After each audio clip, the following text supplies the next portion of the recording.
ఆ ఎనర్జీలు మొత్తం వాళ్ళ పూర్వీకులు తాత ముత్తాతకెళ్ళి కంటిన్యూ అయ్యి వస్తుంటాయి.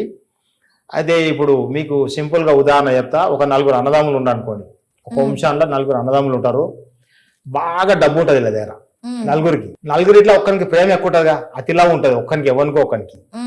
ముగ్గురు రిచ్లో ఉంటే అతిలా ఉన్నోడు ఏం చేస్తాడు, ఎంత డబ్బు ఉన్నా సరే బికారి అవుతాడు.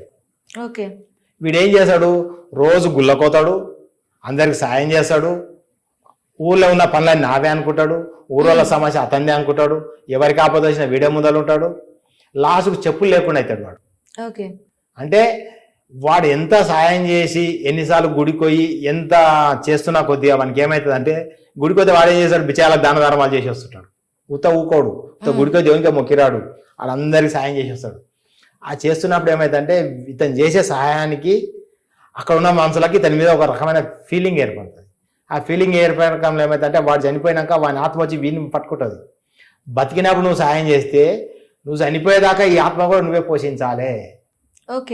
ఒక వ్యక్తిని మనము బాగా లవ్ చేసి ఏదో మాట సాయం చేసినప్పుడు వాడు చనిపోతే మనం బతికిన రోజులు వాని ఆత్మకు మనమే సేవ చేయాలి.